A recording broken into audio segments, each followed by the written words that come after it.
Hey everybody, welcome to the Players Take episode 56. I'm your host Justin DeSimone, joined by my co-host, the newly minted cat dad, Montrell Rice. Hey, what's up? Man, tell the people, man, you got a little baby cat. Yeah, I just got a cat, man. Little baby cat. What's her name? Her name's Deli, but her full name is Delilah Dallas Rice. Her original. Man, don't do that. Don't. Your girlfriend's listening to this, man. She's gonna kill you. Her original name was Dallas when we adopted her, but we try to keep a name, a D name, so I guess you can kind of recognize that or whatever.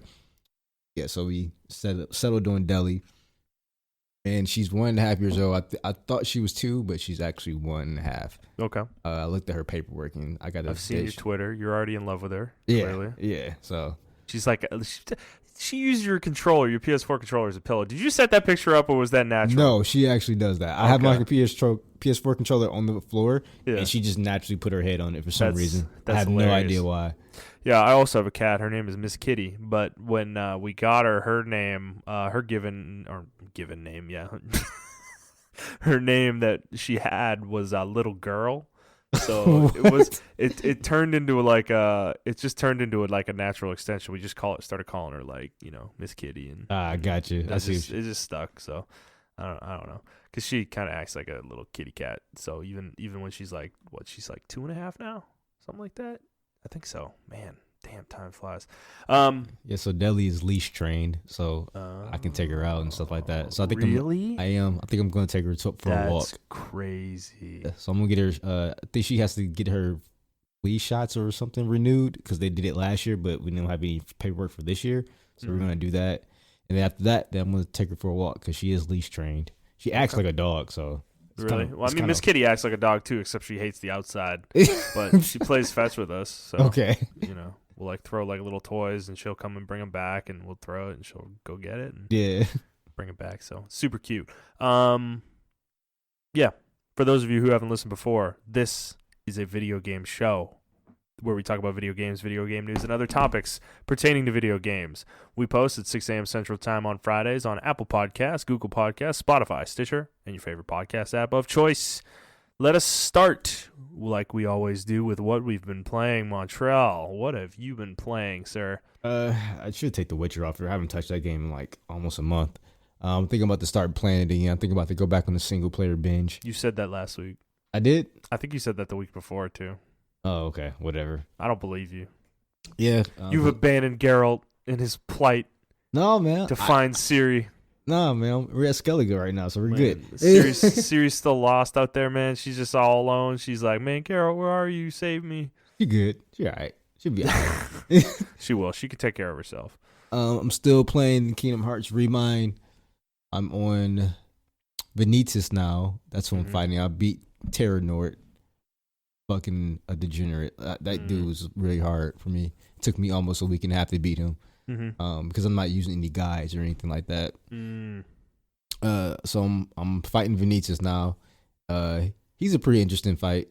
And now I'm playing Apex Legends. And I know we're going to talk about that later, so you can go now. We're going to talk about it now. So I've been playing PUBG and Apex Legends. I've also been playing one other game I'll talk about briefly afterwards. But I think we want to kind of talk about our situation with PUBG, because we've been playing PUBG on and off for, 2 years?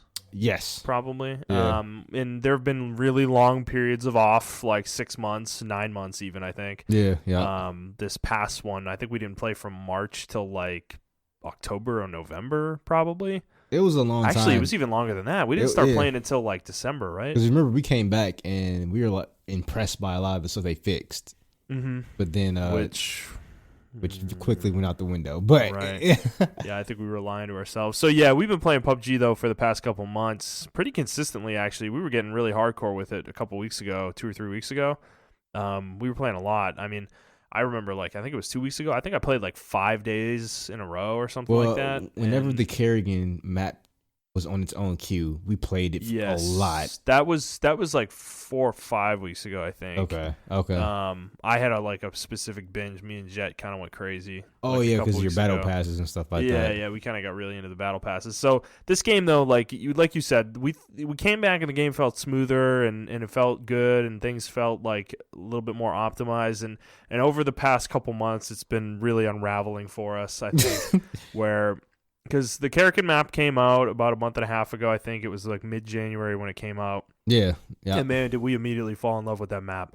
It's a 2x2. It's way smaller than most of the other maps. It plays like really fast, and there's a lot of consistent combat, and it's just a really fun map in PUBG. Like it plays unlike all the other maps. Even Sandhawk doesn't play like Karakin in my opinion. Yeah. Like it's you just cannot avoid people. It's impossible to avoid people on Karakin. And I love it. And I love it. I love the way it's designed. And the PUBG community as a whole doesn't necessarily love it, but whatever. That's not the point of this conversation. So we've been playing it, and we were having a lot of fun with it. It was in its own queue, but then they kind of put it back in the other queue, like as a rent. They put the queues together, so all the maps are in one queue again because they don't. People are speculating they don't think they have enough people to kind of have 2 queues in North America. So we, now that we're back in random, we started playing the other maps, and it was really difficult at first for us because we were so used to Karakin, we didn't really like. Aaron Gale and Miramar, but we got over that after a few days, a few sessions, and we kind of got back into it. But man, the last few weeks, though, I'd say the last 2 or 3 weeks really have started to piss us off. We haven't had a good night in a month, I feel like. It's just every night we play, every single game is an effort and frustration, whether it's somebody crashes, we have, buggy issues, frame drops, the stuttering issue that you and Snakes have been dealing with the game like freezing up when other players are nearby. And then just in general, the hackers, man, the cheaters have just like taken over this fucking game, especially the leaderboards. Yeah, man, and it is ridiculous. It's blatant. It's obvious. People are complaining about it. We're reporting these people, and nothing is happening to many of them. And we got to the point that we started going to this tracking website that tracks like player stats, and we're looking up basically everyone that kills us. Because we were curious, like how many people are we running into that are hackers, and it's less than we thought. Yeah, it is less, but it's still a lot. It's too many. We're running into one every 3 or 4 games. At least. I would say it's like a 40% chance we're gonna run this. Right. We thought it was like a 50-50 chance, but we thought it was more than that. Yeah, maybe honestly. Like a 70% chance. But the thing is, though, you're right. It might be 40%, but that other 60%, I'd say about 40% of that. So, between the two, it's 80% total. 40% of that, we're losing to people that are like 6,000. Like they're in the top of the leaderboards. They're some of the best players in the fucking world, probably. Yeah. That have played this game for like 4,000 hours. It's like, why are we getting matched up against people like that? Exactly. And it's like, we are not even remotely close to that stratosphere. Like we suck at PUBG straight up. Like it's not, like we're not bad, but we're not really good either. Like we're kind of in the middle. We have our bad days. We have our good days, and it's like, so it's just an effort and frustration. I'd say 80% of the games are either we die to hackers, we die to people way better than us, or we last until the end and like something happens, we either suck or whatever, and we can't win, or we just get screwed by the circles or the terrain or something unlucky happens. It's like, yeah, and I was reading something, and I agree with this post. Like, yeah, the hackers are one thing, but this game has a really, really, really, really hard to get into like gate. And even once you are into it, once you get into it, it's still a huge skill gap. Like the ceiling for the skill gap is literally the floor in the ceiling. It's a chasm. It's insane. And it's hard to get. It's hard for new players to get into this. It's hard for like casual players like me and you to get into it. And it's just really easy for hardcore players to get into it.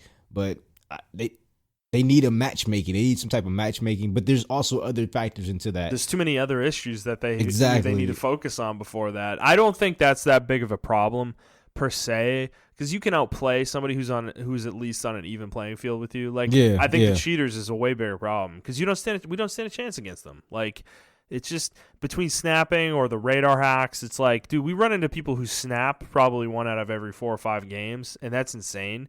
But then the other 2 or 3, we might run into somebody who's radar hacking, And those don't get banned at all because they still can't detect it. They can't detect it, man, and it's just not fair. Like it sucks. Like the thing is, I like PUBG. I have fun with it. The game is good. I like the way it plays. but it's hard to get better and it's hard to have fun when you're not playing on an even playing field with other people. Yeah, you know, it's just we're never gonna get better at this game in the state it's in, and I'm sick of it. Like I got tired of it this weekend. Like I don't want to play it anymore. Like I need a break from it at this point.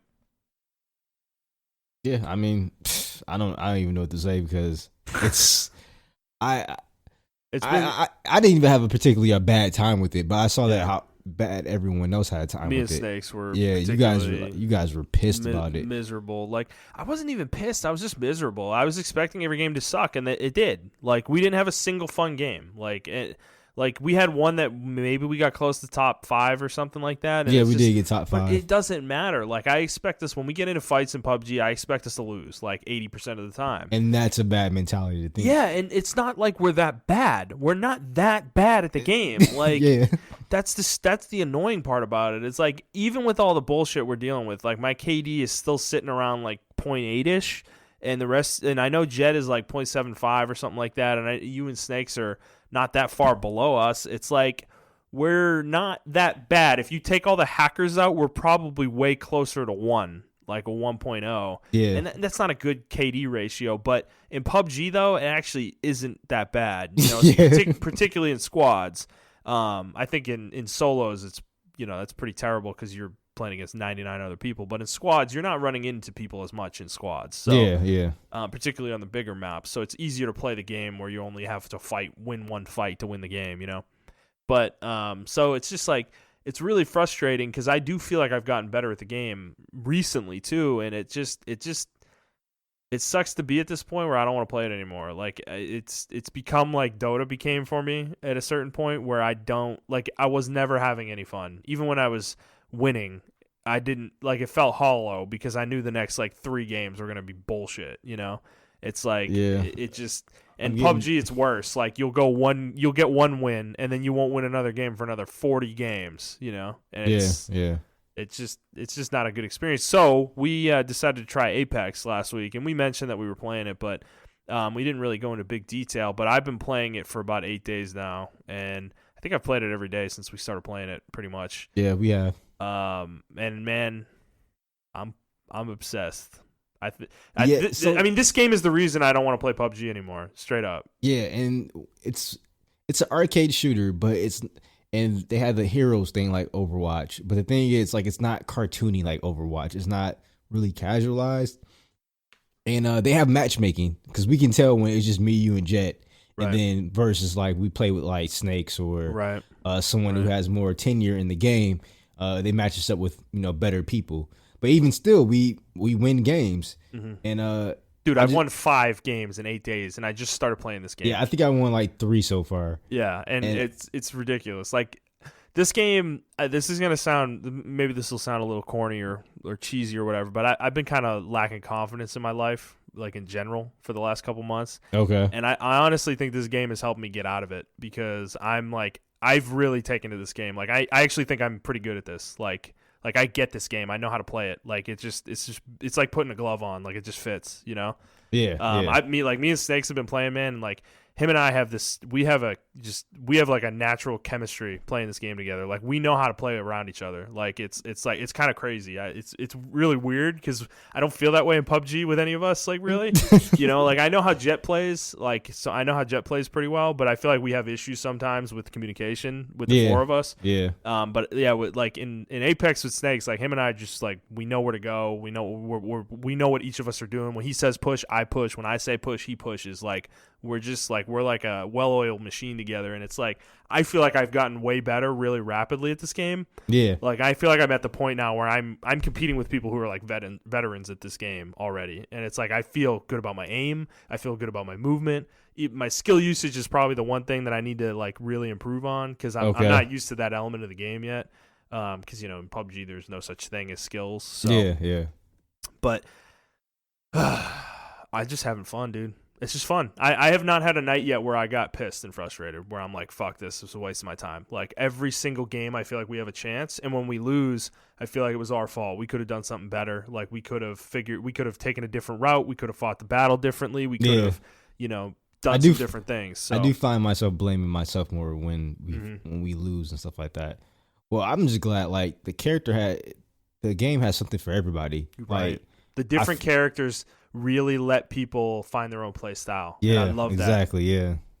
And I mean, I found my character, and I actually love that character, playing with that character, because I like to spot things out before we move. And Yeah, crypto. He's talking about crypto. Yeah, crypto. I like to spot things out before we move.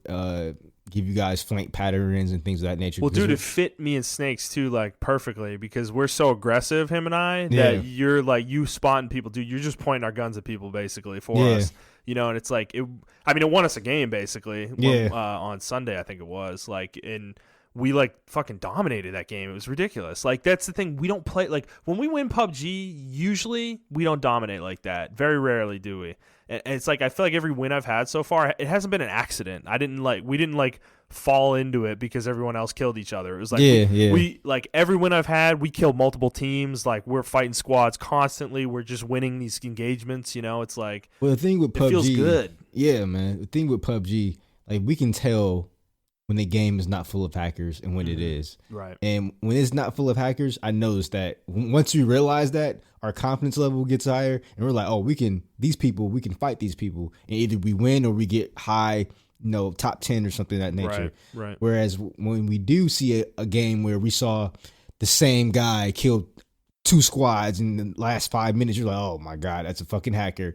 And our confidence level is now. With this game, I think I think I played around 70 to 80 games already. I don't even know. I think I checked yesterday. I'm at 145. 140. All right, so I'm probably like a little bit under that. Yeah. But yeah, I'll just say the last 100 games I played, one game we had like a legit hacker, but that was about it. Out of 100 games. Yeah, same. So yeah, we had one yesterday. Actually, we were top 2. We died to a squad, and we think it might have been a hacker. We weren't sure because he didn't miss a single shot, and he killed 2 of us like really easily.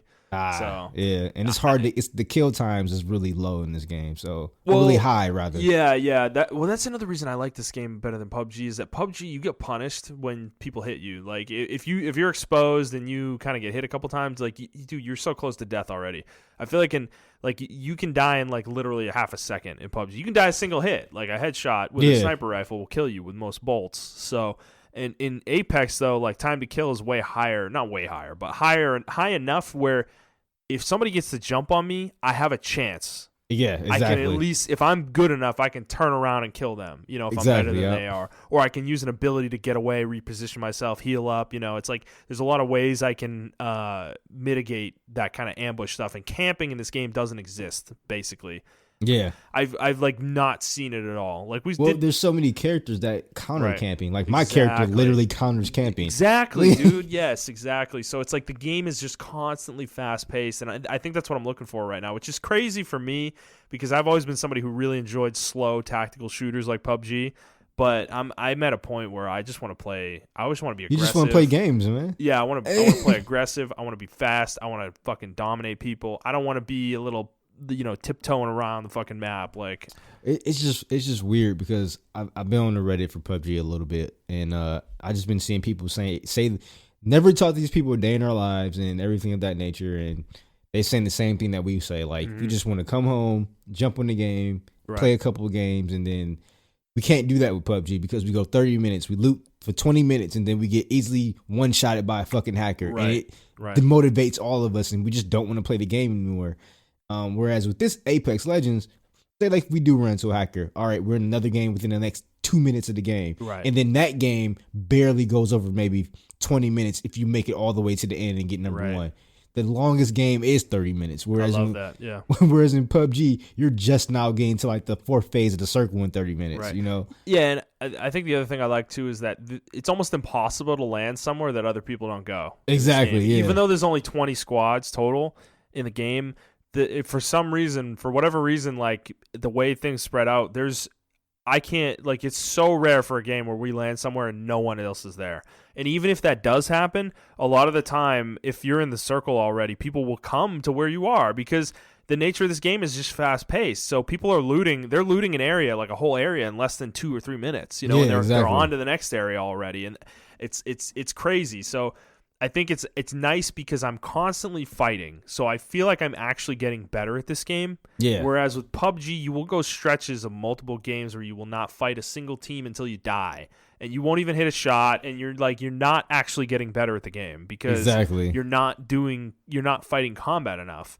And it's like that difference is huge for me now, and like I just feel good about playing Apex, you know? Yeah, so that's my biggest debate with the game. I understand people want to play a slower paced game.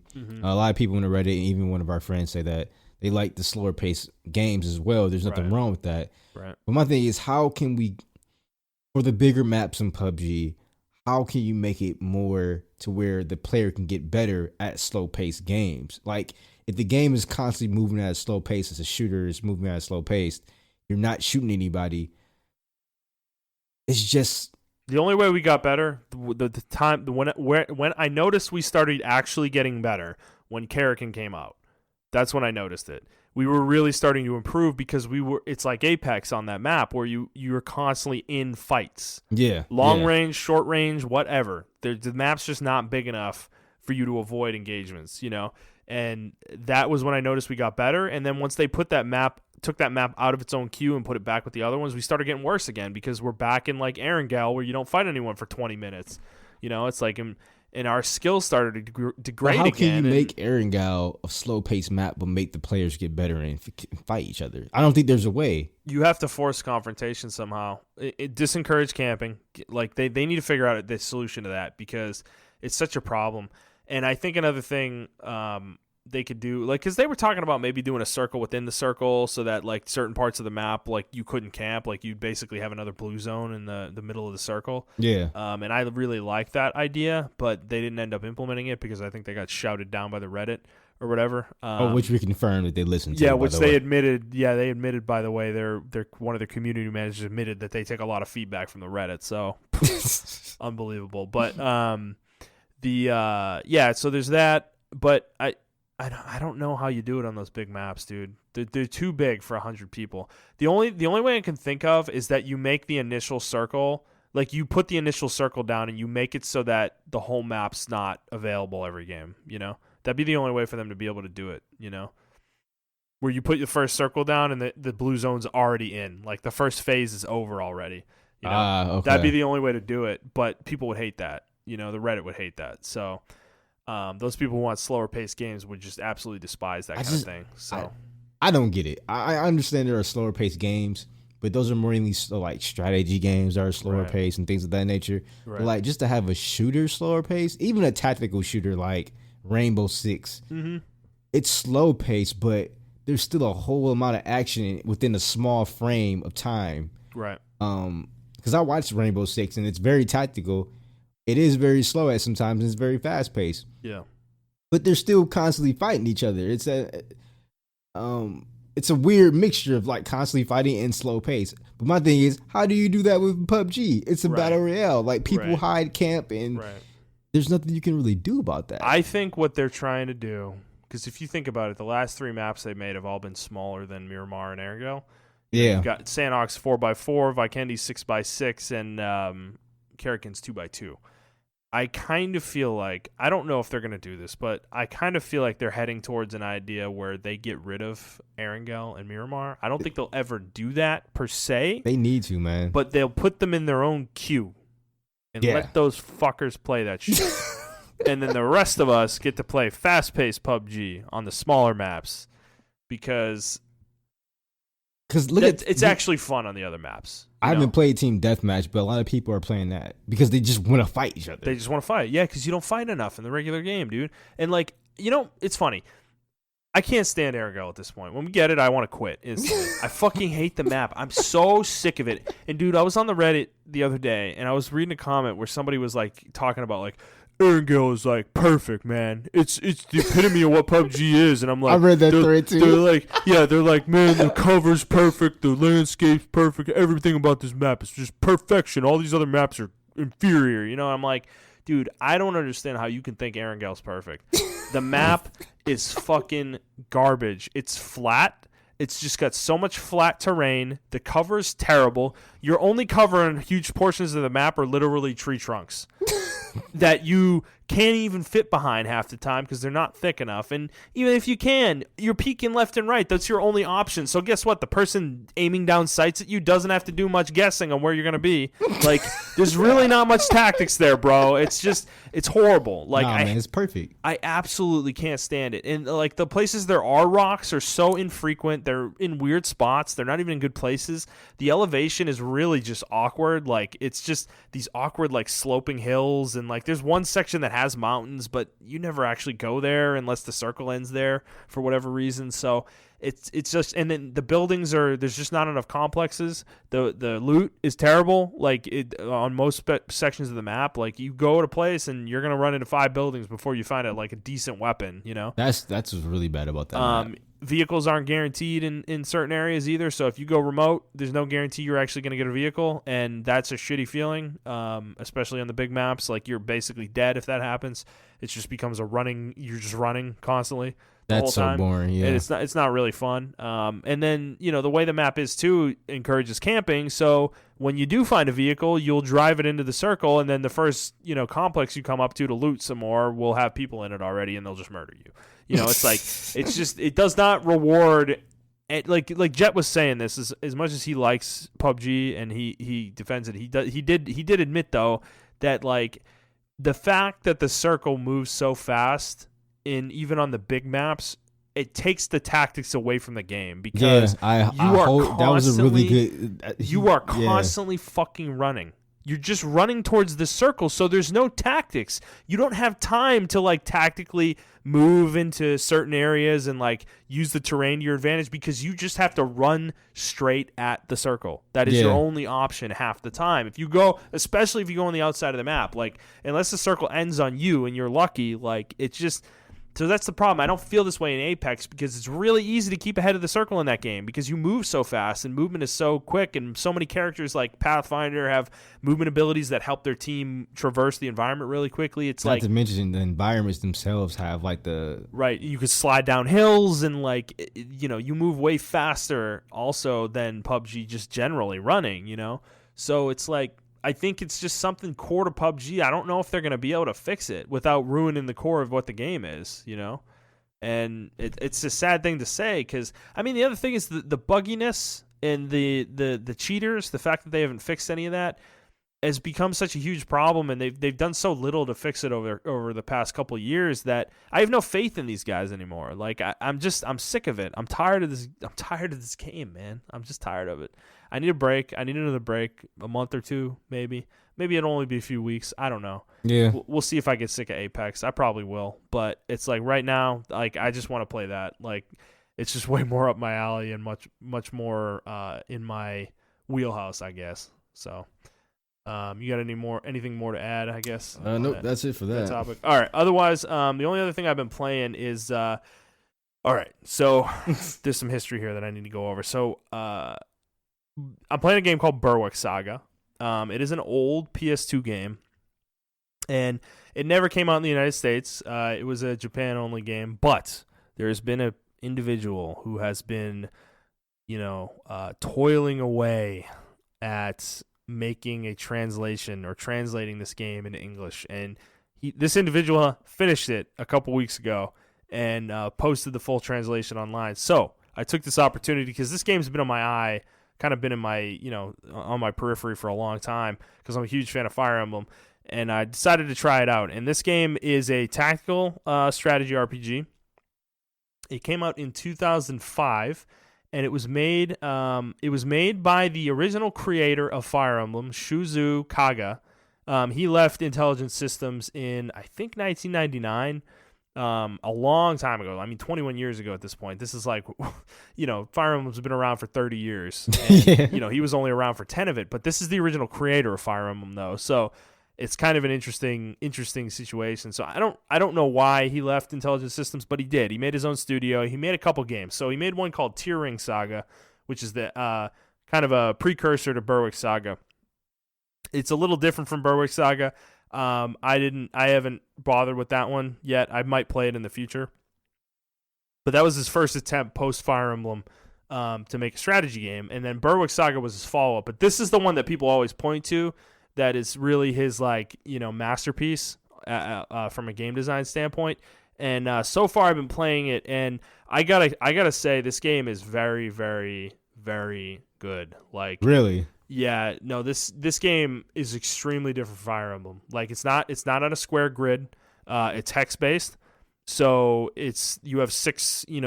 Every hex has 6 spaces around it or whatever. Yeah, it's a hexagon basically. And it plays really. Man, this is almost what I wish Fire Emblem could be. Really? Dude, I'm not kidding, man. You need to try this game out at some point. Like, I really recommend this to you. If anybody likes Fire Emblem, please check this game out, because it is like you took Fire Emblem and you really put depth into it. Because Fire Emblem, let's all be honest with ourselves for a second. Fire Emblem doesn't really have depth from a mechanical standpoint. It's very numbers heavy. Like, your units' stats are really the most important thing most of the time. Their abilities matter, but they don't matter that much. And depending on which Fire Emblem you're playing, they matter more than others. But I'd say in Three Houses, this is extremely typified that, certain units are just ridiculously OP no matter what you do with them. And there's like, they just dominate the game. So Berwick Saga, on the other hand, is not like this. So this game plays like, I don't know how to explain it. It's like Fire Emblem if you made it really, like, it's more RNG based than Fire Emblem, which sounds crazy, right? But it's like your hit rates in this game are just nothing. Like, you start the game and units' hit rates are like 60%. Okay. And they don't get much better than that throughout the course of the game. Like, that's the point of the game. It's intended to be really difficult. Like, and enemies have really low hit rates too. They're in like the 40% range, 50% range, depending on what you're fighting. And that's kind of the point, though. And it makes the game really difficult because, like, enemies will hit, like, there's so many more enemies than you have units that it's like you will get overwhelmed really quickly if you don't tactically play this game very well. Yeah. But the thing is that every unit has their own kind of style to them, like they have a purpose that isn't just based on their class or their growths or what weapon they're using. They have like abilities that are specific to them.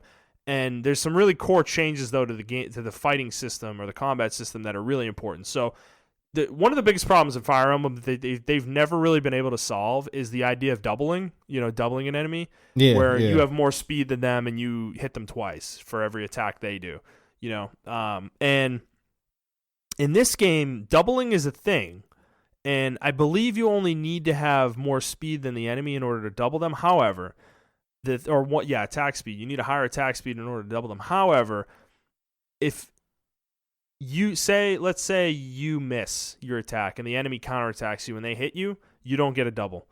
If damage is done, whoever gets damaged can no longer attack within the attack round, basically. Okay, I got That's the way it works. So it cancels the double. And this is such a wonderful way to balance doubling, because it means that you're not guaranteed to just steamroll every enemy you run into, and hit rates being lower means that there's always a chance that you're going to miss, get countered, and actually be the one who gets hit. And that attack was bad for you. Like, it didn't work out for you. So it creates situations where you have to adapt really quickly to what's happening on the battlefield. If you get unlucky, all of a sudden you might have to move a unit somewhere to support someone else that you didn't plan on doing, So you have to be really careful with where you place your units, and you cannot let your guys get surrounded either in this game, because they will die very fast. Like, it's that kind of game. So, and it's so interesting though, because the maps are like, it's like Fire Emblem in the sense that, like, you go from map to map to map, but there is a,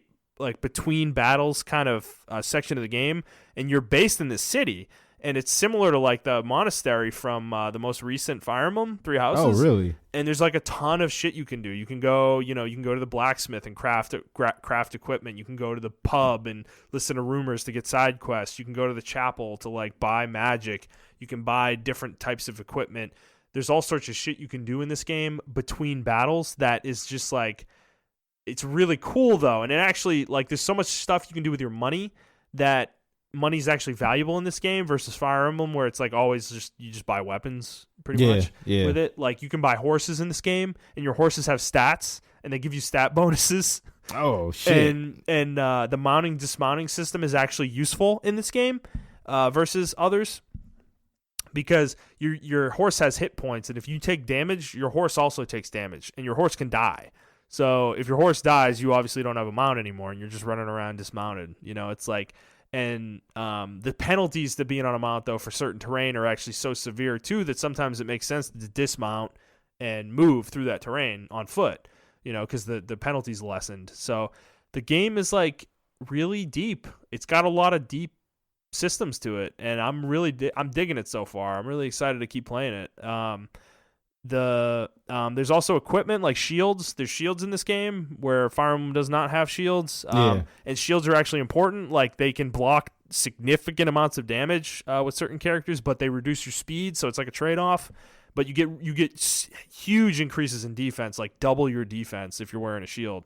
So there's like a really balanced trade-off there too. And the story so far is, pretty much in line with what you'd expect out of a Fire Emblem game, but okay. I'm at least interested enough in it so far that I'm, having a good time with it. But dude, this like side quests, there's bounties. You will run into named enemies that are like really strong, and they will have a bounty on their head, and you can either kill them or capture them. Capturing them is really hard, but if you do it, you get double the amount of money you get for killing them. But if you kill them, you'll still get a really good amount of money too. Okay. So it's really there's mercenaries you can hire as well that show up throughout the game, and I think there's a shitload of playable characters too in this game. So it's a fascinating game. I recommend it. I'm gonna keep playing it. I will keep giving my thoughts on this game as I play through it some more. But I'm really excited by it. If I wasn't so obsessed with Apex, I probably would have put a lot more hours into this over the weekend. But nonetheless, I'm really happy that this translation finished finally, because I've really been looking forward to playing this for a few months, ever since I found out about it. So, all right. That's all we got for games we're playing. So we're going to move into the news, and there is only one topic this week. There are other news stories. We're doing this again. I know we just did this like 3 weeks ago with Warcraft 2 weeks ago. Or 2 weeks ago. Yeah, with Warcraft 3 Reforged. But we got to do this again because something else happened that is just so core to what me and Montrell kind of want this podcast to be, and the discussion around games to be, that it's impossible to ignore this topic. So let me get into it real quick. I'm going to give you a preface. I'm not going to read the whole article in question here, but I do want to highlight it. So a writer named Sophia Narwitz has wrote an article this week on RT, which is Russia Today, which may be important to some of you, but she wrote an article on Russia Today where she had a high-level source within the games industry that basically discussed the idea that there is a, quote, clique of games journalists who are hyper, I'd say, power-hungry, to the point where they're left-leaning, or more than left-leaning, they're liberal, and they are trying to basically squelch any voices that they do not agree with. That would be conservative, centrist, alt-right, what have you. They're trying to squelch these voices within the game industry, and they try to block people with those viewpoints from being able to join the industry. And this is a really, really deep topic that has a lot of history to it that I think many people aren't aware of, that we're going to get into here, related to something called Gamergate. If you haven't heard of it, we're going to talk about it here.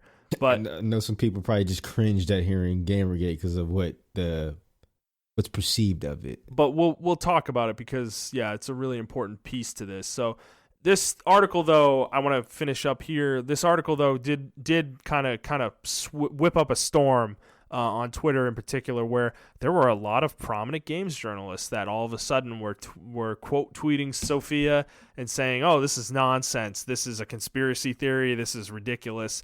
And Sophia kind of went on a bit of a rampage on Twitter the past week, where she's been asking all these prominent games journalist figures, basically like, "Hey, can you name me one openly conservative figure within all the major gaming journalism sites like Kotaku, IGN, GameSpot, Polygon, all those?" And none of them answered her. They all kind of gave her window dressing or made up an excuse or ridiculed her or ridiculed people who agree with her, kind of thing. And it's just been nasty in general. And, it's pretty typical for this kind of situation. But how this relates to Gamergate, I guess. So I'd say let's get into the history of that real quick. Gamergate, if you want to go into it, Montrell, I guess, Montrell did a bunch of research into this, but Gamergate's kind of a movement from the early 2010s that was highly controversial, and the popular view of it is that it was an alt-right movement that was trying to belittle a particular two, feminist figures within the game industry. And feminist figures and, people of color and right. black people and things of that So nature. do you want to get into it? Yeah, so I'll just give like the quick, well, not the quick Cliff Notes version because it's going to take a while. But it's going to take bear a while. with us. This history is really important. I feel like it started just from reading the article. I'll try to go in chronological order. So in 2007, we had a very popular journalist. Jeff Gerstmann. Yep, Jeff Gerstmann. He worked for GameSpot at the time. He was fired from GameSpot because he wrote an article on Kane and Lynch, I believe, and it was a review. He decimated the game, right? And and if it come out later to find out that that not only did that game have a high ad revenue for that site, they were running ads for that game all over the site. But there was also like some kind of under the table deal where they were supposed to get a high rating for the game. Right. And Eidos was not having it. They went after him, and that person ended up getting fired. So, that case kind of I don't think it got swept under the rug. Games media wasn't really at its peak in 2007. No, I think it put a kernel though out there that this was the first kernel that there was some corruption, I guess, going on, and I think people never let this go. Yeah, there you go. It's definitely a thing it's definitely a thing that's referenced to this day as kind of a big watershed moment of kind of revealing the dirt behind the industry. Yeah, exactly. So, so fast forward to 2012, we have another incident that's going on. We had I don't know if it was the first Game Awards or the second one. I can't remember, but it was in 2012. Yeah. And Jeff Keighley, who's the Game Awards creator, got a lot of ad sponsorship from Doritos and Mountain Dew and things of that nature. Now, I know you guys seen the popular memes of how, Halo Dew Doritos and all these memes or whatever about, gamers synonymous with Doritos, and which is ironic because I got a bag of Doritos in the car. Cool Ranch. Man. Hell yeah, dude. But I hate Mountain Dew, but gamers like Mountain Dew and Doritos, and that's because of those ad revenue spots that used to always go. Hey man, don't tell me why I like Mountain Dew. I don't know why I like it. I just drink it. Well, on top of that, they used to give the double XP weekend boosters. Yeah, I never partook in that shit, but and everything like that. But a journalist wrote against it. His name was Rab Florence, rather, not Rob. He wrote against it. He used to work for Eurogamer, and he mentioned how we're pretty much game journalists are pretty much selling themselves out, and game journalists. It's a conflict of interest, basically, exactly, because you're taking money from this while at the same time like trying to sell the idea of the you're like trying to sell the idea that like Halo is like a great game, but you're advertising for the shit that like ties into Halo too. It's like, and he wrote about it, and he wrote about how video game journalism was going to be pretty much plagued by it was going to be pushed through ad revenues, or their writing were going to be influenced by ad revenue, right? And he or Eurogamer got sued for it. They had a trial or a lawsuit put against them. So Eurogamer decided to pull the article, and he decided to leave his own fruition. He left Eurogamer. He doesn't even blame Eurogamer. He blames the other companies that pushed that lawsuit, and he kind of predicted that was going to happen. So gamers were really upset about that. That was a smaller gate, but I put that into there because that kind of set the stage for what video game journalism was going to become. Mm-hmm. So fast forward to 2014 when Gamergate first came out. When Gamergate first took off, So what really set it off? There are a lot of different things that set off little battles here and there on Twitter and things. The real big thing, in my opinion, was the Zoe Quinn situation. Right. That and Anita Sarkeesian gaming trope, female. Yeah, it was the female tropes in gaming. Yeah, video. Yeah, Damsels in Distress. That's what it's called. I forgot the name of it. That's I think that's what it's called. Damsels in Distress.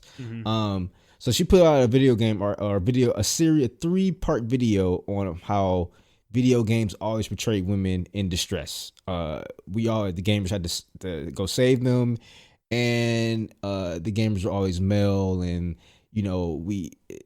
all the female characters had scantily armor or whatever the case may be. She totally negated like the new Tomb Raider. She totally negated Mass Effect. She totally negated Summits Iran. Like nowhere in there did they mention Summits, but they mentioned Peach. She totally mentioned how Peach had to go save Mario. She was cherry picking. Yeah, she was cherry picking to fit her argument, right? And a lot of people, especially gamers, didn't feel like this argument was fair.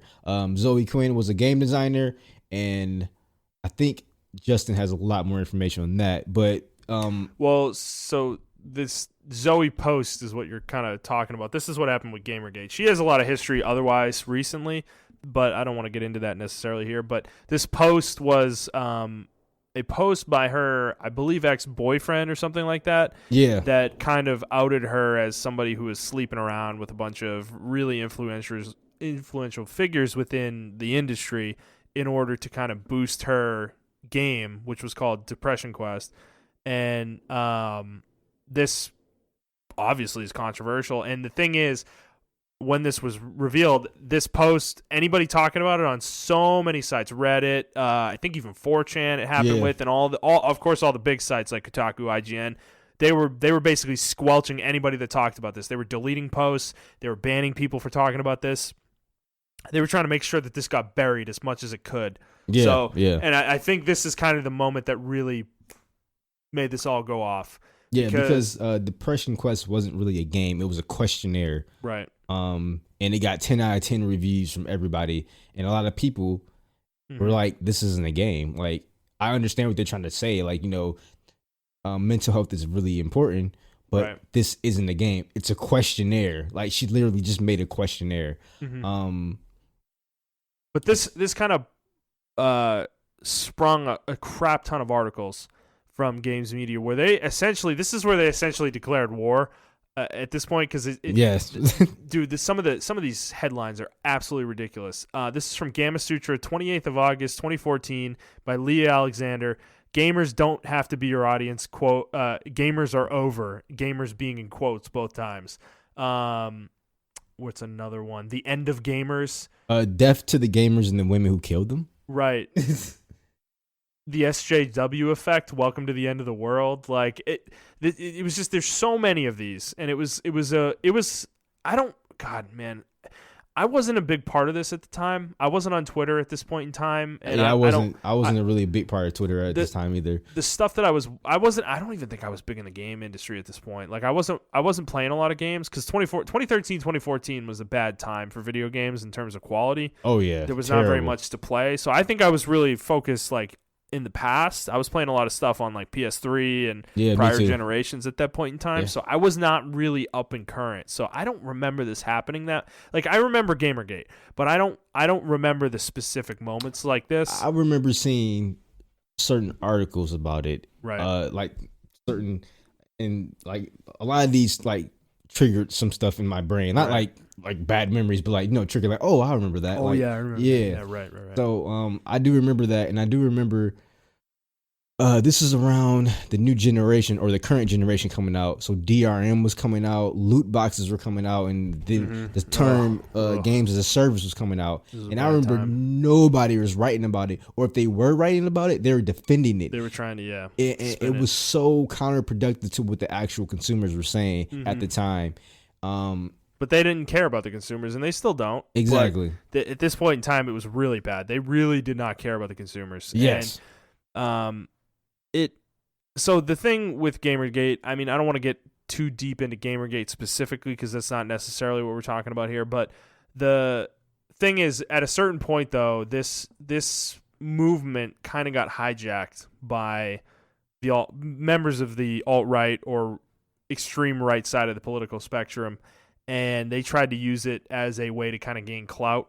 Yeah, and they did. When that happened, that's when the hashtag died, in my opinion. Right, and when that happened, the other people on the other side of the spectrum, the people writing these articles, the people who are hyper progressive, really kind of took that and ran. And they made that what Gamergate was. They tried as hard as they could to make that what Gamergate was about. I honestly think they succeeded. I do too, because, dude, it's crazy that anytime you mention Gamergate, people have such a viscerally negative reaction to it because they believe it is aligned with misogyny and sex and racism. When it was actually for consumer rights. It was against poor ethics within games media. That's what it was against. Yeah. And it got hijacked. So this is kind of an important thing to set the stage with, though, because this is the core of what Sophia's article is really getting to, is that these people there's a group of them, and it's really obvious if you go on Twitter and you like follow any of them and like follow their friends and follow the people they interact with. They're so incestuous and so overt with it. And honestly, just go to Sophia's Twitter feed. They've all outed themselves basically because the way they've reacted to her. And they're so toxic towards people who have a different viewpoint from them. Whether it's even liberals, like it's not exclusive to like people in the center or the right or the alt, like super right. Like they beat down other liberals. They don't care. Like if you disagree with them, period. Yeah, you're the enemy. You're the person that needs to go next. Like you need to be made an example of. And they've done this countless times over the past 5 years. And I've seen it with influencers I listen to and watch, and I've seen kind of allegiances shift and friends, abandon each other and shit that. Yep. And it's really ugly stuff. And the idea that they would sit here and try to deny that this is in existence, because Sophia's, like I said, been going around asking them to name one openly conservative writer or host or anything like that, or personality, period, amongst their sites, and they cannot name one because the one does not exist. It is a fact. It is a literal fact. Unless there are people hiding in the background, which is exactly the problem. If they're scared to say that they're conservative, that's the fucking problem. An environment has been created where people are afraid to expose their own politics, their own viewpoints, because they are afraid they're going to get outed and they're going to get thrown out of the industry and they're going to lose their job, they're going to lose their career because they're going to get blacklisted because this group of people has decided that if you're not with us, you are against us, and you are not. You don't deserve to be a part of this environment, and it's like a horrible situation to me. Yeah, and so like this whole topic, and the reason why it ties to Gamergate and us, and why we're spending the whole episode on it. Well, I just go from my viewpoint of it.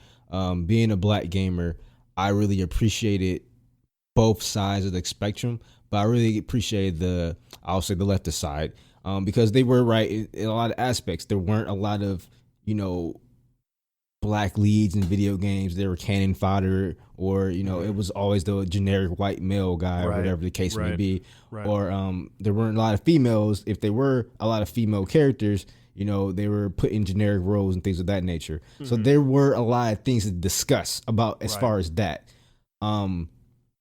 What I did not appreciate is how we mentioned earlier, the right hijacking that. And I didn't appreciate the super left attacking, not realizing that has gotten attached, and they did what they did is they labeled it as one thing.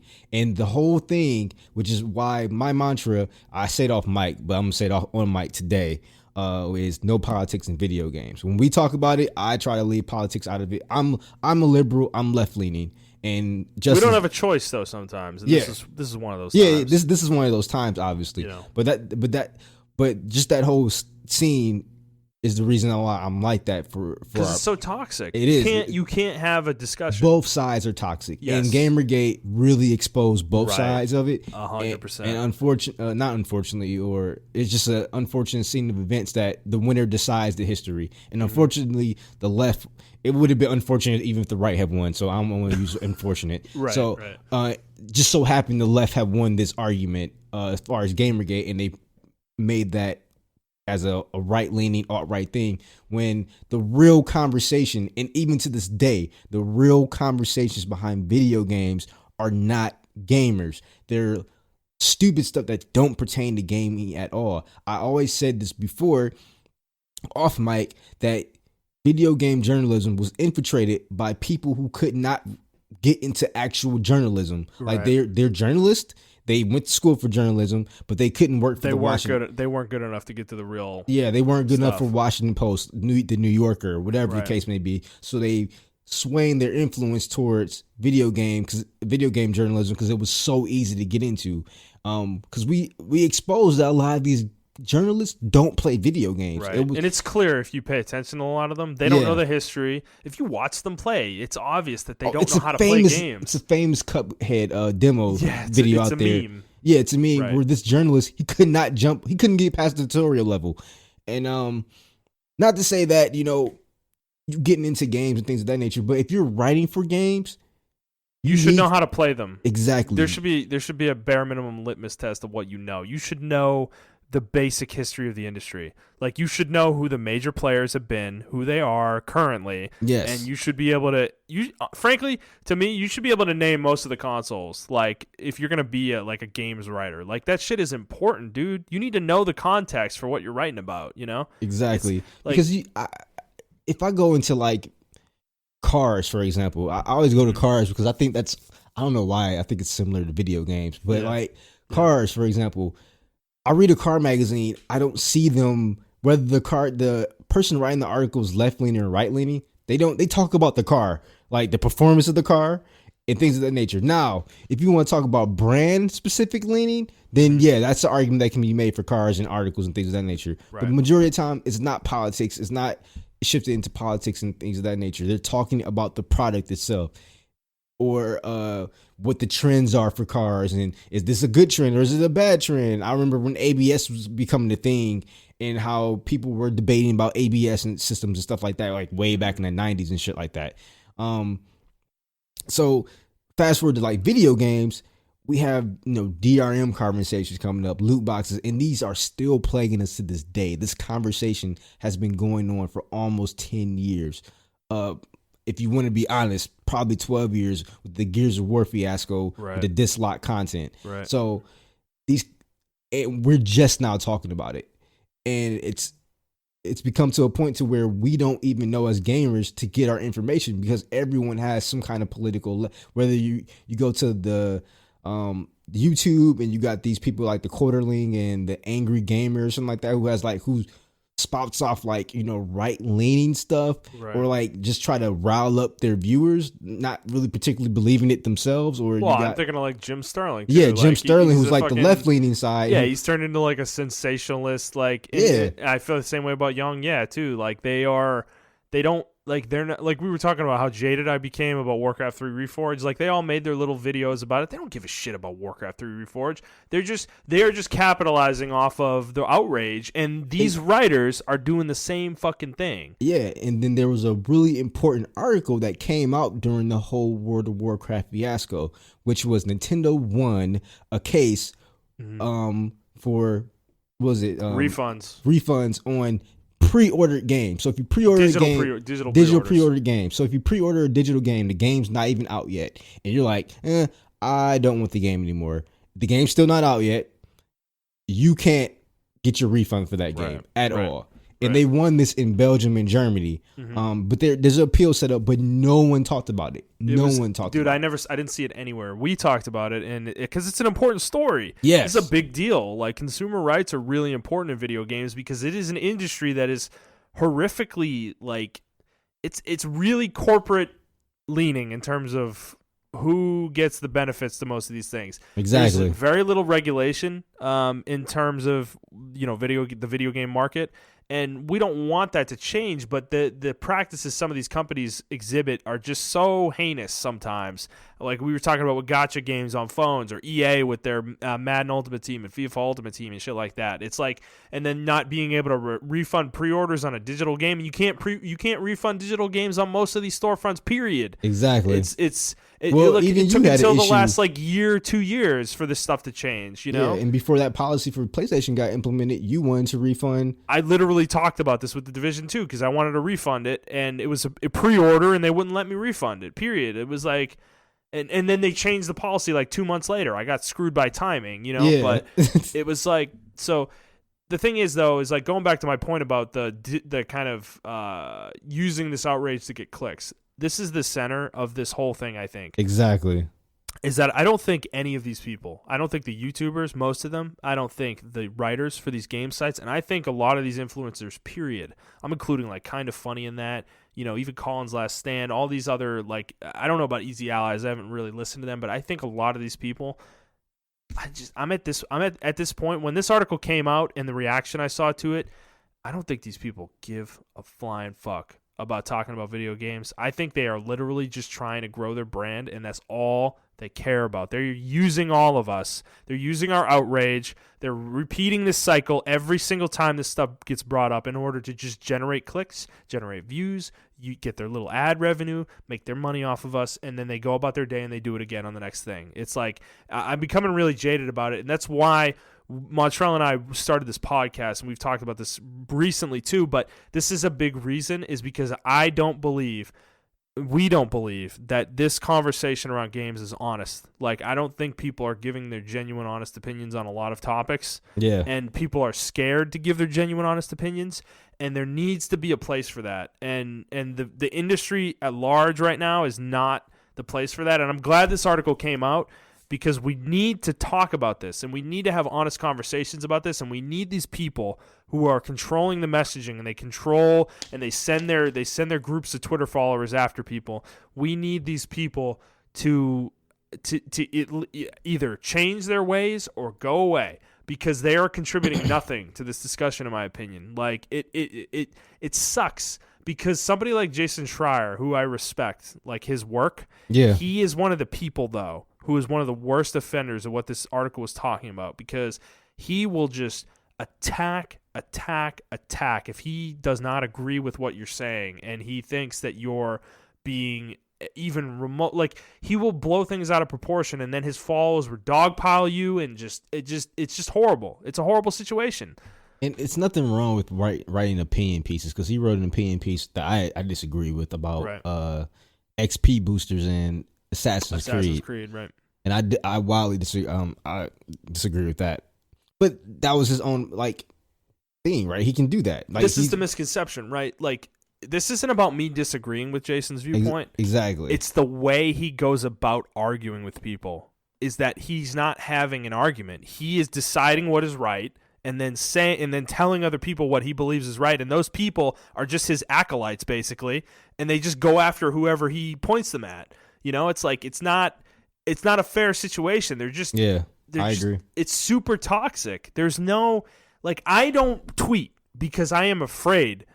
Well, I can't say that. I tweet. Dude, I don't tweet though, because I'm afraid that somebody's going to see it and they're going to fucking destroy me. You know, they're going to come after me and like fucking attack me and throw me off the internet, basically, and like force me to delete my Twitter account, because it's just like, I don't have like I'm not going to sit here and say I have controversial opinions, but I do not agree with everything these people say, because they're trying to push like diversity for diversity's sake, and they're not pushing diversity of thought, because there is no diversity of thought. Their line of thinking is the only thing that exists within games media, you know? And I feel like they're pushing diversity for clicks, not for the actual. That's the other problem. It's not genuine. Yeah, they're not doing it for the actual sake of diversity. Right. They don't care about diversity. They're trying to generate outrage off of it and then get their clicks off of it. And that's what really boggles my mind. Like, a lot of people don't see that. Mm-hmm. Like, I'm all for diversity, obviously, in video games. Absolutely. But I just feel like a lot of these people aren't honest with their opinions. Like, you can ask them certain things. It's just I don't know what you can ask them, but by the way they answered the question, like that's a typical talking point answer. Like, give me your real answer about how you feel about this. Like, have you played Mass Effect and saw the diversity in that game? Right. How do you feel about how NBA targets black people as far as NBA 2K targets black people as far as how they sell it and things of that nature. Like, let's talk about actual diversity in games. They're talking about how Horizon is offensive because of the way it depicts Native American culture. What the fuck are you talking about? Wait, weren't there all races? That's a real article that I read for that game. You can go look it up. Go type it in Google. Because, yeah, that's the kind of bullshit we get out of the games media. Like, that's the kind of riveting garbage. And I want to say, though, that Sophia is, like, case number one of how, like, she's, like, literally the thing that disproves what they're saying. Like, she is a gay, transgendered woman who doesn't prescribe to the bullshit that they push, and they fucking hate her. Like, the reaction to her article has been so viscerally negative and toxic that it's wild. Like, it's wild, dude. Like, and it's like, if you're truly for diversity, what is wrong with her? It's just that she thinks differently than the way you think people should think, And it's like, it's not fair. It's not a fair situation. So this actually just happened recently. And this is what I'm talking about as far as like pushing diversity in video games. Sonic the movie just came out. Good movie if you like Sonic. Even if you don't like Sonic, you got kids, I recommend go seeing it. Right. So the game came out, or the movie came out, hit. Somebody wrote an article saying, "Man, Sega really dropped the ball in this one. The movie was good, but Sega really dropped the ball in this one." And you know what the drop the ball part was on it? Sega really missed the opportunity to show an openly gay relationship between Tails and Sonic. Mm-hmm. First of all, let's get some facts straight. This is why I say people don't know what the fuck they're talking about when they talk about it. Tails and Sonic are friends. Right. Tails is 8 years old. Sonic is fucking 15. Right. What the fuck are you talking about? I didn't even know they had ages. They have ages. So what are we talking about here when we saying they should have a gay relationship with each other? No, they shouldn't, because Tails is literally an 8-year-old genius. He's an 8-year-old genius. And he got abandoned by his parents, and he finds Sonic, and Sonic is his friend. So why should there be a gay relationship there? Like, now if you want to say a gay relationship between Knuckles and Sonic, that's cool. They're the same age. You know what I'm saying? But like, for Tails, you need to understand what you're talking about. Right, but has that ever been like a thing in Sonic? Like, it hasn't. Yeah, so you're just trying to force that into a situation that doesn't. And then Sonic they even try, like, they have a character, her name's Amy, who chases after Sonic. He's like, no, I'm not into you like that. So an argument can be made that Sonic is asexual. Like, he just doesn't want to have sex. He doesn't care about that. He just wants to go fast. That would be an interesting. That would be an interesting. Nobody talks about being asexual, dude. Like, exactly. So that could have. Sega could have did that, right? Mm-hmm. But no one talks about that. And even with the new Sonic Boom, which cartoons, like, everyone's just friends. Like, there isn't like Amy's not chasing after Sonic or anything like that. But everyone's just friends, and it's like, what's wrong with that? Like, exactly. That's exactly what I was gonna say. Why can't we just be cool with that? Like, why does anybody need to be gay in this situation? Like, it just does it make sense in this context? It doesn't. No, it doesn't make sense at all. It's a fucking kids game. Like, what? The characters are super young. Like, so that's what I'm talking about. Where they don't know what they're talking about as far as pushing the agenda. I'm pretty sure that person wrote that article because it had gay, LGBT, it had all the tags. It triggers in it. people. It had all the tags. It's going to trigger people on the left hand side who are like, yeah, they should do this, and it's going to trigger. You're talking about it right now. You're pissed about it. It's like it's going to trigger people on the right hand side who are like, oh, this shouldn't be in my games. Like, who was like very homophobic towards it. Right. So you're getting clicks from both sides. You're getting ad revenue. You're getting stuff to your site. You're getting the attention you want. Dude, a click's a click, man. Doesn't matter where it comes from. Exactly. This is where the hypocritical part of it comes from. Is like you're like benefiting off of these people you hate, and it's like that's the reality I've had to come to accept this past week. Is I just think everybody's like kind of doing the same fucking thing. They are, and I'm kind of sick of it. I'm so tired of it. It's like I just want I want a place to go where I can have a real conversation about games. That's what I care about. I care about games. I don't care about any of this bullshit. I don't care about this clique. I don't care about politics. I don't care about this stuff that has invaded video games. A lot of us play video games to escape this shit. Right. We deal with I deal with this in my daily life. Exactly. I don't need this when I come home and play fucking games, dude. Like, it's just, I don't need it in my daily life. And that's why peak G4 was just the best. Right. They didn't have any politics behind it. It was just nothing but straight video games, dude. Trailers, reviews. That G4 at its peak was like, I thought this industry was about to go places. Like, dude, I feel this way about the Beyond podcast on IGN, the PlayStation podcast. Back in the day in like 2010, 11, 12. It was peak. Like, dude, it was about games. It was just a funny show. It was a fun show. They never talked about politics. There was none of that. Like, they might have occasionally like delved into it briefly, but it wasn't like the whole conversation. They didn't talk about any of this shit that we're talking about now. And it's like, and I just enjoyed the show. And then over time, it like degraded into something, you know, not fun. And then the host left, and they made their own company, and, you know, I followed that for a while too, but then eventually that devolved into, you know, what we're talking about right now. And it wasn't fun to watch anymore. It wasn't enjoyable. The conversations weren't genuine. They were just angry, and, you know, there was nothing coming out of them. They were angry about the wrong things. No one was angry. Like, see, and I don't like to call out shows and stuff like that, but I'll go there. I'm watching, like, when Trump got elected, and I was watching Kind of Funny games. Like, I wasn't watching the regular Kind of Funny because they had two different channels. Right. I was watching Kind of Funny games, and they were still upset about the Trump thing. And I was upset about it too, but I just wanted to talk about video games at that time. I'm like, you know what? Let me just clear my head. Let's go to a podcast and talk about video games. And they were talking about it on there too, and it was just like, shut the fuck up. Like, I mentioned that in the tweet. Like, just shut the fuck up about these people. Like, you're giving him free attention. Like, that's what he wants, right? I know.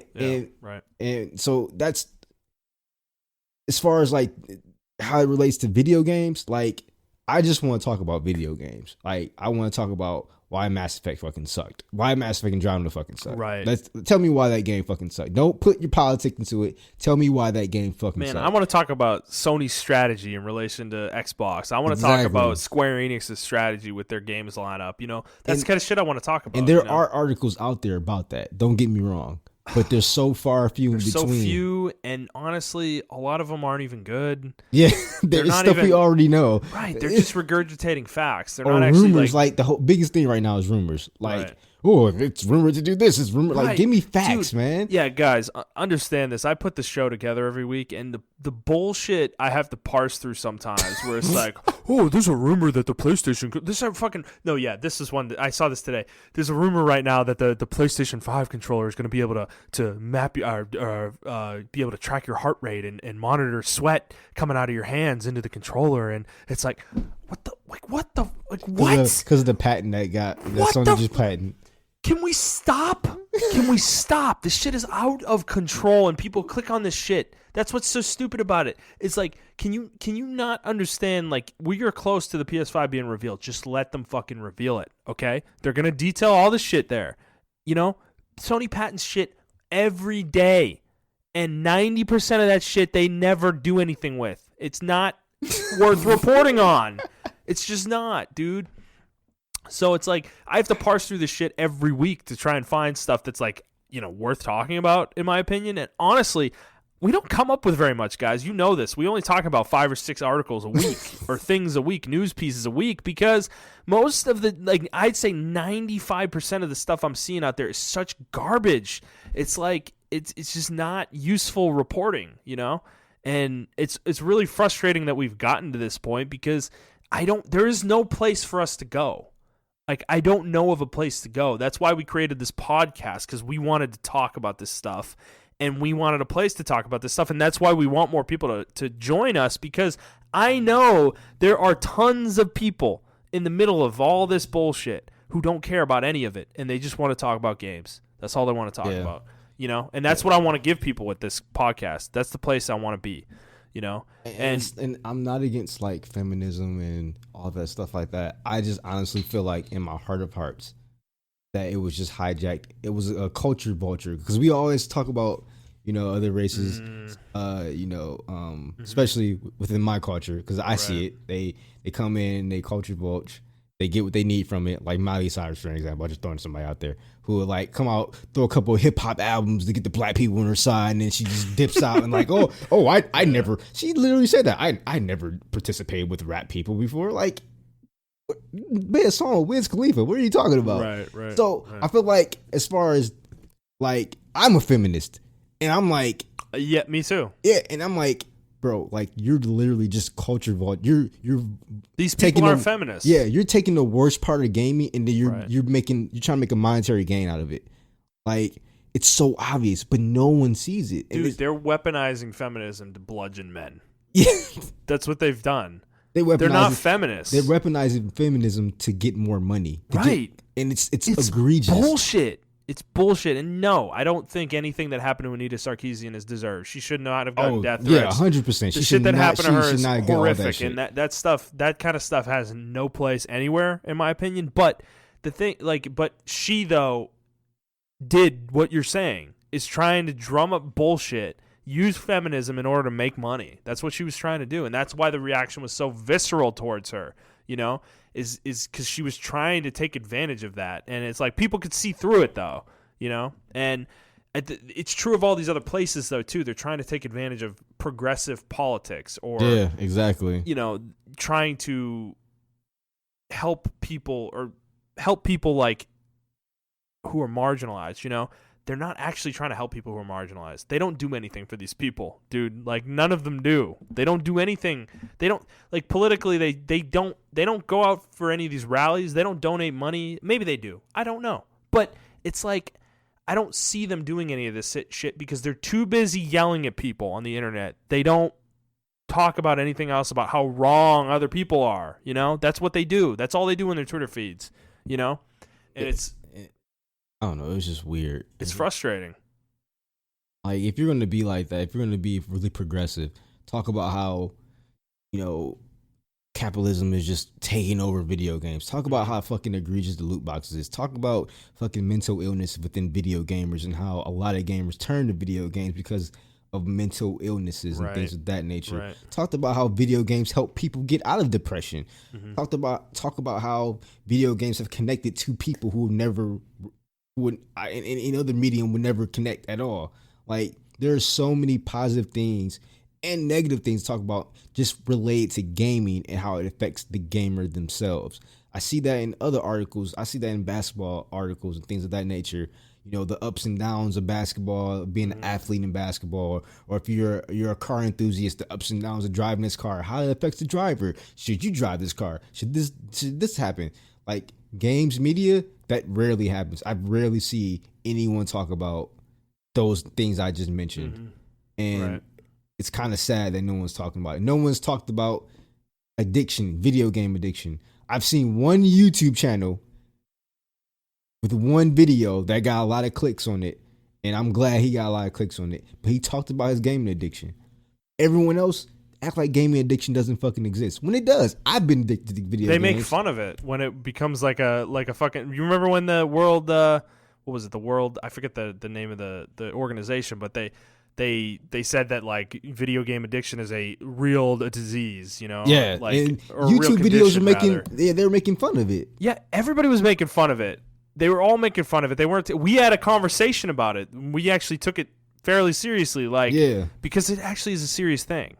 Like, I don't like the idea that it's classified as a disorder of some sort. There's nothing wrong with that because it's fucking real. Yeah, I think the thing was people were trying to say like they're attacking video games because video games have been under attack for like. But they're not though. It's like a real thing. This is the point. This is the point. You get fixated on this one thing. Like you think you're getting attacked or you need to get on the defensive, and it's like, no, maybe we could use this as an opportunity to actually like self-reflect as a group. And like really examine some of our issues because gaming addiction is fucking real, man. It's totally real, like any other type of addiction is. And it should be a thing that we talk about, but nobody talks about it, like you said, like because they don't care about that shit. They're too busy saying that like there aren't enough women in fucking Mass Effect or something. And it's like, it's just that is wild. I just remember your other point you made. Where The you the fucking the Horizon thing. Dude, no, it's, the other one you said the wild reason why black people wouldn't be in Mass Effect because they were like bred. They get bred out of the gene pool. And you're like, yeah, you know somebody would try to put that shit in there. Oh my god, that's the point though. Like we make fun of this shit, but it's just this is the reason why is because they do it. They do this kind of shit all the time. Yeah, you know, yeah. like this argument about Persona 5 about them taking out the you've heard about this, right? Persona 5 the Royal where they had like a couple gay characters that were like kind of stereotypical gay characters, yeah, or whatever, and they're like NPCs that are in like 2 scenes and they have like a few lines. And it's like we're having like this huge outrage about this game because of this, and like there's people literally saying like this shit gives me an aneurysm. Because the game is not ruined by these 2 characters being taken out, and people are like, "Oh, you're censoring the game." And it's also not ruined by them being in the game either. This is the problem. We're making a mountain out of a molehill. Like, who fucking cares? Skip the scenes if they're so offensive to you, or the fact that they're not in the game. Big goddamn deal. You're not gonna remember by the time you put 100 hours into this game. Like, you're not gonna remember. Like, who cares? The argument on both sides are fucking. It's asinine. Yeah. It's asinine. Because like the people who are like arguing for these characters to be in, they're not for like homosexuality. They're actually like, oh, I'm using this as a crutch for how they censor games in the West. Like, right. And it's like 100%. Yeah, that's what you're really mad at. Just you know what? Be honest with yourself. Well, and the other thing about it is like if they decide they want to take anything out when they're localizing the game, guess what? That's what localizing a game is, guys. Exactly. Do you not know what localizing is? Because that's what they do. They literally take a game from Japan or whatever country, whatever native language it is, and try to make it so that it fits the culture of the country they're releasing it in. That's what localization is. Yeah, so if they have an offensive stereotypical gay person, yeah, it might be a good idea to take that out when you're releasing your game in the United States. I'm straight as hell, and I'll probably be offended by that shit. Like, whoa, yeah, I know. Yeah, I'd be like, why? That's weird. It's like, but I'm not gonna go on the internet though and be like, oh, Atlas is the fucking worst. There are a bunch of gay hating motherfuckers over there in Japan. Like, it fucking. Like, God, I'd move on with my day. Like, it's like something I'd give a side eye and move on with my day. This is my problem. Is like everyone's got to blow this shit out of proportion, and you can make a statement about stuff like that without blowing it out of proportion. Exactly. Like you can do that. You can express like, hey, Atlas, maybe next time you put a video game, a gay character in here, let's not make it a. Yeah, you don't have to be aggressive and be like, hey, Atlas, do you hate gays? Do you? You don't have to do that. You don't. It's not necessary. Yeah. Yeah. And guess what? If you do it in a nice way, maybe Atlas would be like, "Oh yeah, you're right," and then they'd patch it out. Easy enough to do. My thing is, don't get aggressive until it's time to get aggressive, right? Like if you did that, if we all did that, start there. Don't start there. Yeah, people start at 10. We need to start at like 5. Like start at like 5. Start at 1. Let's start at 1. Okay, start at 1. We'll work our way to 10. So I don't know, like. And this all stems from the way games media is. They've created this environment. Yeah. That's my problem, is they've created this environment and people... Well, no one knows why the environment's like this, and I'm glad this article came out because Gamergate is the reason this started. It started this whole conversation about diversity, consumer rights, and things of that nature. But then it got easily hijacked and turned into a political mantra for people to sling political poop at each other. Right. And it's like, I was so upset. Right. You don't understand how upset I was when the alt-right got tagged onto Gamergate, because I couldn't be a part of Gamergate anymore. I couldn't even tweet about or defend Gamergate because you instantly were part of the alt-right if you did that. Exactly. Yeah. And it really demonized that whole hashtag, that whole movement, what it stood for. Mm-hmm. And unfortunately, a lot of the other gamers who were in it from the beginning, they got swooped up into the sauce too. They went alt-right and things of that nature. Like, oh yeah, they do hate us. And it's like, man, can't this is my thing. These people are like, I don't want to paint people who are on Twitter or even on the internet in general. And those of you listening, I don't want to paint anybody as like not capable of thinking for themselves. But I need to question you because you need to think for yourself. Like, don't read a tweet and instantly be like, oh, yeah, he's fucking right. It's like, no, look at it, examine it. I've said this before on this show. look at it, examine it. Does it make sense? Is it a coherent argument? Is what they're saying true? Is it actually factually correct? Like, examine these things, question these things, be skeptical, Don't take everything I say as fact. Don't take everything Montrell says as fact. And don't take everything that these people on Twitter that you follow, don't take what they say as fact, because it is not most of the time, okay? It's their opinion. It's their opinion. And opinions, they're super dangerous when we let them be dangerous. Yes. They can spiral out of control, and they do. They often do, and it's really unfortunate that we've let this environment kind of foster itself, because Twitter is a hyper-toxic place. It's one of the worst places on the internet, in my opinion, at this point, because you can't talk to anyone without somebody coming in there and devolving into this toxic nonsense. You don't have a real discussion. And part of that is because you're limited in 280 characters, or what it used to be 140, which was way worse. Yeah. And part of it's that, and that's part of the medium, the way the platform is trying to be. But at the same time, though, it's like we have to be more willing to talk to each other, okay? We have to be cognizant of what we do and how we say things, right? Of that nature. I think one of the biggest, I heard someone say this, I think one of the biggest things about Twitter in general, or about the internet, is we have the ability to immediately put up our first thought without thinking. Mm-hmm. And whereas before we had to actually think before we speak, like, if I say this, what will happen? But if you didn't, there'd be consequences. Exactly. And dude, you guys know how many tweets? Do you know how many tweets I write and I delete them? 99% of them. Because oftentimes they're not constructive. They're not adding anything of value to the conversation. It's just me grandstanding or something like that. It's not valuable. And that kind of thing is what Twitter is. And it's not a valuable place to like get your, like, you shouldn't be going there for your opinions, for like going to other people to listen what their opinions are, because you're not getting their real opinion. When you go to people's Twitters, like some of the podcasts I follow you, when you go to Twitter, they're a completely different person on Twitter than what they are on the podcast that I listen to. Yeah. It's like pretty wild for the most part, because it's almost pretty much uniformly true in like 100% of cases for me, from what I've seen over the years. Because when you say something on Twitter, you say it as a statement, it just comes off as a statement of fact. And it's like there's no tone to it, there's no emotion to it. It just is what it is, and that can be taken out of context, and I think that happens a lot too. Things get misconstrued, and then they don't understand your intent, and by the time you're trying to explain it, it's already too late. You've been dogpiled, and you're done. You've been canceled. Yeah, and like I said, that's because you didn't think about that tweet. You didn't think, right. Oh man, this tweet can probably could have been taken in a certain way. Yeah, it could be probably taken as racist, homophobic, or whatever the fuck. Like, you didn't think about it, you just tweeted it. Because our instinct rather now is to just go with our first thought and never think about it again. Well, we have to point out other people's flaws because we're too afraid to look at ourselves and point out our own flaws, because people don't want to admit that. And this is true in life, man. Is people they're so afraid to look inward and really look at themselves and be honest with themselves. What are your flaws? Because it's really easy to point at someone else's flaws out, especially when they're out in the open putting their opinions out there. It's really easy to do that.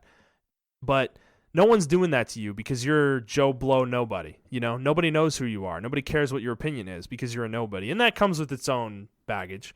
But at the same time, though, it's really easy to throw stones when no one else is throwing stones at you.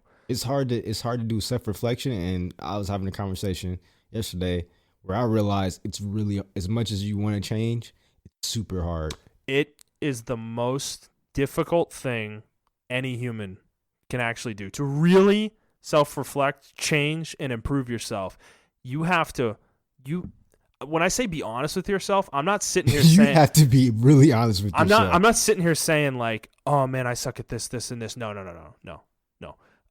I'm sitting here saying, like, you have to examine your instincts, the way you are, period. Yeah. Like, the things that you default to. Like, when I'm lazy, that's my instinct. I have to fight that. I have to really, like, push myself away from that. It's hard. It's really difficult. Like, it's ingrained in me as a person. It's the person I was for, like, 27, 28 years. It's fucking so hard to break away from that. I'm struggling with that right now. Yeah, it is. Yeah. It's so difficult, dude. And I've managed to get past it, but not entirely because it's so ingrained in me because it was me for so long, And that's kind of what my point is I'm not saying you have to go to that degree when you're on Twitter, but maybe when you're about to throw that stone, maybe take a second to think about what throwing that stone means and maybe think about some of the things that you need to work on, Well, like this relates to gaming because I think gaming as itself, I think the gamers ourselves, I think the media itself, I think the influencers, the YouTubers, everyone needs to actually look at the culture. And we need to self-reflect because video games is a culture now. We have to, people have to accept that it's its own subculture. It is. And we have to look within ourselves to see if we want to change it. Because if not, it's just going to continue to get vultured. You're going to continue to see these loot boxes. You're going to continue to see these, your consumer rights getting taken away. You're going to continue to see these topics that don't relate to gaming get taken advantage of. I feel like that's why all this stuff slipped under the rug because we're arguing about this over here, whereas the stuff that really matters is just swooping right by. They're like, oh, well, they don't see us. They're too busy fighting each other. And it's like, this is the way the game industry is moving right now. It's going to be bad for journalists. It's going to be bad for gamers. Only people that are going to be benefit from it is the corporations. And they're going to use that until the money gets sucked up and dry and no one wants to play video games anymore. And guess who's going to be out? Us. We're going to be out because no one wants to play video games anymore. The culture died. Mm-hmm. And I really just think we need to move back towards like the old Game Informer G4 days where you open up a Game Informer, man. You're just like, fun, man. Yeah, man. You're just like, holy shit. You see those like full page spreads of like maps. Yeah, for like a side scroller or something. They got like all the maps inside the magazine or whatever, like printed out. It's like that shit was great, dude. Yeah, but now it's devolved into like, oh man, is Doom supporting Trump? And you're like, what? How is that happening? What are you talking about? How did you leap? How did you leap there? I don't even understand. But there's a character oddly similar to Donald Trump in Doom right now, and you're like. Huh? God, man. It's just, and it's so funny too, right? Like games like Fallout are so unaware that they ironically became the stuff that they are. They though? Are they unaware? Bro, they became the capitalist. That's what I know. We said that, but are they unaware of that? I'm sure they're aware. Yeah, but I think I think it's deliberate, personally. But game journalists don't.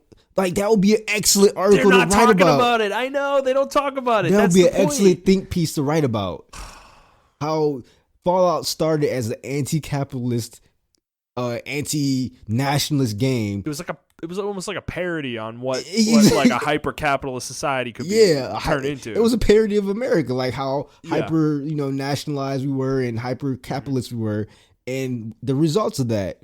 And the that gaming franchise became that, which it was parodying, and it's funny as hell to me, and no one's writing about it. Like, everyone's just writing about how terrible 76 is, Fallout 76, but no one's talking about the irony of the nature of why Fallout 76 is so terrible, what it's become. Right. And I'm like, no one else. I'm the only one who sees this. Like, you're the only one who sees this. People aren't digging deep, man. They don't dig deep. That's what I'm talking about. About like you got to critically think about these things. And say people. And there are YouTube channels out there that do think but deep. They don't get heat. They don't get hits. Exactly. They don't get hits. It's like they don't. God, man, I gotta find I gotta find these people because I'm starting to really like search around YouTube for different content because I'm so sick of the shit that I've had on my feed for so long because these people don't contribute anything. Like they'll just like read a Reddit post and that's their video. That's the video. They'll start reading comments. It's like it was like, are people like completely unaware of what's happening in this video? Is it I'm sure the content creator in that situation is just cackling all the way to the bank, but well, see, the thing is, like, the people that do have really thoughtful YouTube videos, I think is one, I don't know not the guy's name, but I do remember the YouTube title. It was called Metroid Retrospective. And he gives like a retrospective of the Metroid franchise, where it's became the highs and the lows and where the franchise he thinks is going to go. Well, I like Racevic. He does some good stuff. But he doesn't release, like, these people don't release does it, videos every week. They have Right. thoughtful videos, and I think that's why the YouTube algorithm leads people away from them. But I'd rather you release a video like his videos. I can't wait till his videos come out because they're great. They're great because he gives an actual retrospection. He puts like effort into them. He does research. Yes. They're scripted. They're really well written, well produced. Like it's good stuff, you know. There aren't enough. I feel like there aren't enough content creators like him because that, like you said, though, Google figured out that the money is in a lot of videos that are short all the time, every day. That's where the money is. That's where the ad revenue is. Or people just spouting off like crap. You can stand in front of a podium and with your little stuffed figures, with the top hat, and you're like, fucking EA, you're fucking microtransactions. EA bad. You know, it's like, and it's like, yeah, we know that, but you've been saying this for fucking 5 years. Talk about a game that you actually like, bro. I know you've been playing video games. Can you just give me a game that you actually like? And don't give me a game that everyone else likes too, that we know we like. Like he did I'm sitting here talking about Berwick Saga. I bet you I could put that. I could probably ask like all games media, hey, do you know what Berwick Saga is? I'd probably get like one yes somewhere. Like, yeah, I know what that is. No, dude. Like, that's the thing. These people aren't playing. They don't play games like that. Like, but the games media, right? They don't talk about how progressive Fire Emblem was. Right. How subtle the progressiveness in that game was, right? Mm-hmm. How I talked about, you can go deep in Fire Emblem. How I talked about homosexuality and how it tackled it. How I talked about, religion. And like people were like, certain people believed in it, and then certain people didn't believe in it. They're like, The game had a lot of themes in it, which is funny though, because it's ironic when you put it next to Fire Emblem Heroes, which is as far away from that as possible, where it's literally exploiting fucking sexuality. Yeah, exactly. In this series, like to the most ridiculous degree possible. But see, that's the thing. No one's making that connection. Like, is there like they're talking about, for Three Houses is really good, But it's like, okay, that's great, but on Nintendo's other hand, they've got this really disgusting mobile game that they are exploiting people with, like, and exploiting Fire Emblem with, and but we don't talk about that. Nobody talks about Fire Emblem Heroes like that, dude. Like it's an old game. Nobody talks about it. Like I don't hear anybody talk about the mobile market, like the gachas, like we were talking about, like in the episode 2 that we talked about. Nobody talks about that stuff because they're not in it. I think they are in it. I think some journalists really do come with like some of the intern journalists or maybe the rookie journalists. They come up with really interesting things to write. The editor's like, man, this is not going to get us clicks at all. Or it's going to take away our sponsors. I mean, do you think if I wrote an article or blog post about my experience with gachas, like you think it would get hits? Because I know I could really spin a yarn about that shit. I mean, I did. I think if you put the right tags in it, yes, it can be a hit. Because it's dark. It's dark, man. As I said before, it's a dark place. So that's the thing, man. I mean, obviously, people can't cover everything, but the industry is large enough where we should be able to get close. We should be covering more than we are. Yeah, I would just say like I understand people can't cover everything, but there are too many damn news outlets that are spouting the same bullshit. They copy each other's articles. Literally, Kotaku will post something, and then you will see Polygon reference that article and then write their little piece about it. Then GameSpot will do the same thing, and they'll reference the Kotaku article. Then IGN will do it. Then someone else will do it. Then someone else will do it. It's like they just steal from each other. Like literally. Like they don't even, because they're not really game journalists. They're journalists, dude, but they're not game journalists. Man, I wish I could get paid for doing that shit. I wish I could. I really wish I could. But it's like, I just wonder where all the older ones went, like the ones that used to write for Game Informer and stuff. I mean, they probably still out there somewhere, but some of them are making games. They actually made a career. Yeah. Because they're competent people. These people, that's the thing. These people, I don't think, like you said earlier, they couldn't get in real journalism, and they found out how easy it is to get in games journalism. Oh, it's so easy. And they found out how easy it is to manipulate gamers, because gamers just... I don't think it's the gamers. I think they found out how easy it is to manipulate the media itself. Yeah. The media itself is so pushovery. Yeah. Like, you can push over anybody. They took over. Yeah. They exerted their will, and they've taken over. Yeah, and then when gamers did try to fight back and say this and that, we got articles saying the death of gamers and why they should die and all this other shit like that. And you're like, what? I just don't want to talk about this. I want to talk about why there's DMR on my Xbox. Why is that? Why are there like loot boxes in fucking Overwatch? I want to talk about Xbox, doing good shit. Games Pass. I want to talk about that. Yeah. But it's unfortunate, man. It's just a sad situation. But I don't know. I think my last point, it's only so much I can take of us. Like I listen to us and I'm like, I already know what we talked about. Right. I want to listen to other people. We have our own opinions. Yeah. I need a different outlet. Yeah, and I want someone else's opinions, but I don't want their opinions. I don't want somebody to be edgy for the sake of being edgy on a certain video game topic. They may not even feel like that, but they're like, oh, I got to be edgy to get the clicks. And it's like, you can just tell when something's disingenuous for being the sake of being disingenuous. Right. It's hard to find video games like that, or video game outlets, podcasts, and YouTube videos. Mm-hmm. And I don't know. And that's pretty much all I got to say. Yeah. Yeah. And I mean, I know you those of you who do listen to us every week, like it, I'm the kind of person who's like really, I'm kind of in the middle all the time. Like I put myself in the middle purposely. I want to hear both sides of the argument. I want to hear all the arguments. If there's multiple sides to a discussion, I want to hear them all. That's the kind of person I am. And sometimes it gets me in trouble because I don't really take a side, and I'm like kind of a fence sitter on things.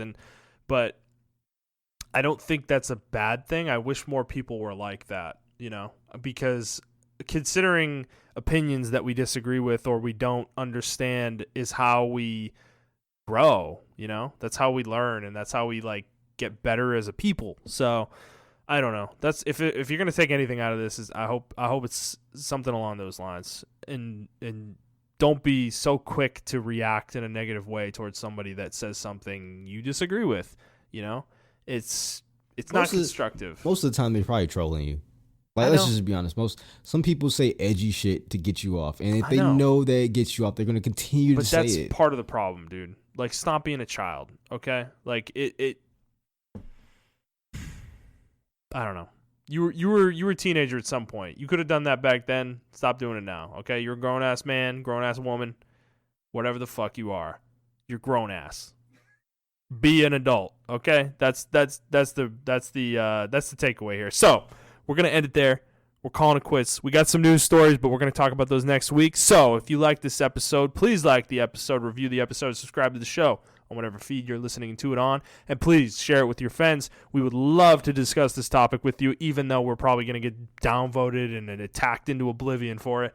But if you would like to do either of those things to us, you can do it on Twitter at iTrap for the Hokage for Montrell. That's the number 4, not the word. I'm at ThunderNet01. The show is at The Player's Take, and if you'd like to send us a question, you can do so on Twitter, or you could send an email to theplayerstake01@gmail.com. Like I said, next week, we got some news stories lined up already that we didn't talk about this week that we're definitely going to talk about next week. I'm sure there will be more things that happen between now and then. We will talk about those things as well. Maybe we'll get a PS5 reveal event date or something along those lines. Come on, Sony. What the fuck? I'm getting pissed here. Otherwise, we hope you guys enjoyed this episode, and we will see you on the next one. All right? Bye, guys.